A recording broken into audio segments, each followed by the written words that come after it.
নমস্কার, ডক্টর অতুল সাহা বলছি আর.এন.টেকন হসপিটাল থেকে। আজকে আমরা ভ্যালভের বিষয়ে কিছু তথ্য আপনাদের সঙ্গে শেয়ার করব। আমরা সবাই জানি হার্টের যখন ভ্যালভের সমস্যা হয়, সমস্যাটা যদি খুব সিরিয়াস প্রকৃতির হয় এবং ভ্যালভটা যদি সত্যি খুব খারাপ হয়ে গিয়ে থাকে, পেশেন্টের যদি সিমটম হয়, তাহলে ভ্যালভটা পাল্টাতে হয়। প্রথম চেষ্টা অবশ্যই করা হয় ভ্যালভটা রিপেয়ার করার, মানে যতটা সম্ভব রিপেয়ার করে যদি ভ্যালভটাকে কাজ চালানো যায় সেটাই আমরা কিন্তু ফার্স্ট প্রেফারেন্স। কিন্তু অনেক ক্ষেত্রেই দেখা গেছে রিপেয়ারটা কাজ করে না বা কাজ করার জন্য যায় না, তখন তাদের ক্ষেত্রে ভ্যালভ রিপ্লেসমেন্টটা আবশ্যক হয়ে পড়ে। তো আমরা ভ্যালভ রিপ্লেসমেন্ট কি ভাবে করি বা কি জিনিস দিয়ে করি, সেই জিনিসটাই আজকে আমরা আপনাদের কাছে তুলে ধরছি। আমার সামনে আপনারা দেখতে পাবেন, বেসিক্যালি এগুলো হচ্ছে বিভিন্ন ধরনের ভ্যালভ দিয়ে আমরা যে ধরনের ভ্যালভ দিয়ে ভ্যালভটা বাদ দিয়ে যে ভ্যালভটা বসাই তার কিছু কিছু এক্সাম্পল আপনাদের কাছে দেখাচ্ছি। এই ভ্যালভটা যেটা মেকানিক্যাল ভ্যালভ, মানে হচ্ছে এই যে ডিস্কটা যেটা আপনারা দেখতে পাচ্ছেন, যেটা বেসিক্যালি খুলছে বন্ধ হচ্ছে, এটা কিন্তু একটা মেকানিক্যাল কম্পোনেন্ট দিয়ে তৈরি।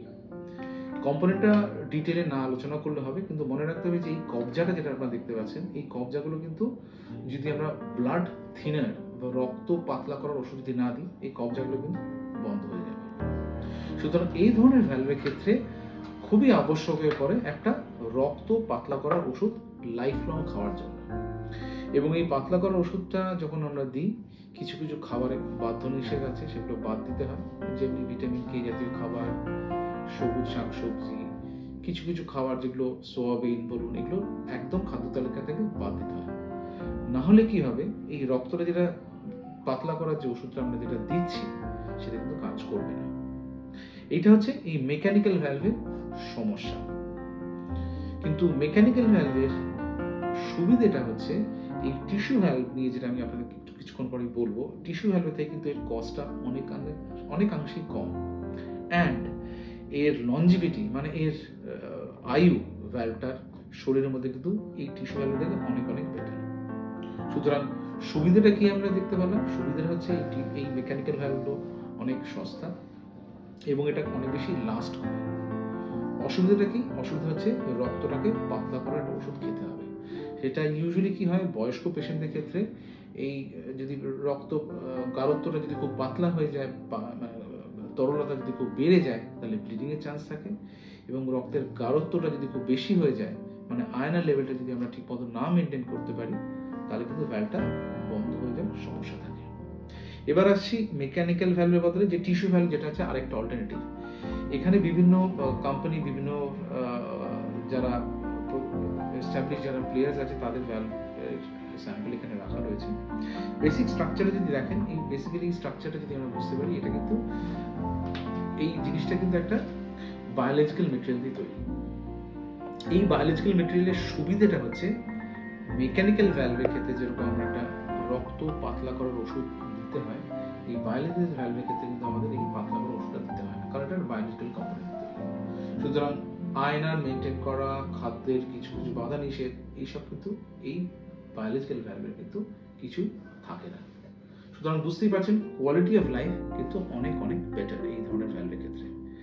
এইখানেও আরেক ধরনের বায়োলজিক্যাল ভ্যালভ রয়েছে, এটা আরেকটি কোম্পানির এবং এটাও আরেকটি কোম্পানির, এবং আরেকটাও যেটা লেটেস্ট ভ্যালভ যেটা আমাদের এখানে এসেছে, সেটাও একটা বায়োলজিক্যাল ভ্যালভ। এটা একটা স্পেশাল টেকনিকে খুব তাড়াতাড়ি এটা আমরা ইমপ্লান্ট করতে পারি।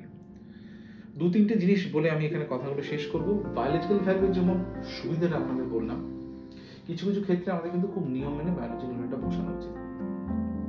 দেখা গেছে যদি আমরা বায়োলজিক্যাল ভ্যালভটা খুব ইয়াং এজে, 60 বা 65 বছর কমে যাদেরকে যদি আমরা বায়োলজিক্যাল ভ্যালভটা বসাই, তাহলে কিন্তু এই বায়োলজিক্যাল ভ্যালভ খুব তাড়াতাড়ি খারাপ হয়ে যায়। সিমিলারলি কিডনির যাদের অসুখ আছে, তাদের ক্ষেত্রে কিন্তু বায়োলজিক্যাল ভ্যালভ বসানোর আগে আমাদের দুবার ভাবতে হয়, কারণ এই বায়োলজিক্যাল ভ্যালভটা কিন্তু খুব তাড়াতাড়ি ডিটেরিয়েট করে যায় সব পেশেন্টের ক্ষেত্রে। এবং এই বায়োলজিক্যাল ভ্যালভের এখন পর্যন্ত যে প্রযুক্তি আছে, এখন পর্যন্ত যে টেকনোলজি আছে, আমরা জানি 10 to 12 ইয়ার্স, ম্যাক্সিমাম 15 ইয়ার্স অবধি এই বায়োলজিক্যাল ভ্যালভগুলো ভালো থাকে। তারপরে কিন্তু ভ্যালভগুলো পাল্টানোর আবশ্যক হয়ে পড়ে। সুতরাং 60 to 65 ইয়ার্স এই বয়সের উপরে যারা পেশেন্ট আছে, তাদেরকে কিন্তু আমরা এই বায়োলজিক্যাল ভ্যালভটা অফার করতে পারি। আরেকটা অসুবিধা হচ্ছে বায়োলজিক্যাল ভ্যালভের, যে এই বায়োলজিক্যাল ভ্যালভগুলো কিন্তু মেকানিক্যাল ভ্যালভের থেকে প্রায় 2 থেকে 3 গুণ দাম বেশি। সুতরাং একটা কথা নিয়ে আমি শেষ করব, একটা হচ্ছে টিস্যু ভ্যালভ, একটা হচ্ছে মেকানিক্যাল ভ্যালভ। টিস্যু ভ্যালভের ক্ষেত্রে রক্ত পাতলা করার ওষুধ খেতে হয় না। They are more expensive than the mechanical valve, but quality of life যদি আপনি বলেন, অবভিয়াসলি টিস্যু ভ্যালভের অনেক বেটার। মেকানিক্যাল ভ্যালভ সেই অর্থে দামে অনেক সস্তা, এর কিন্তু স্থায়িত্ব বা এর লঞ্জিভিটি অনেক অনেক better than a tissue valve. অসুবিধাটা হচ্ছে, ইয়েস, এটা একটা রক্ত পাতলা করার ওষুধ, লাইফ লং খেতে হবে। আশা করি এই তথ্যগুলো আপনার, যেটা আমরা কথা বললাম, যেটুকু ডিসকাশন করলাম, আপনাদের ভালো লেগেছে। নমস্কার।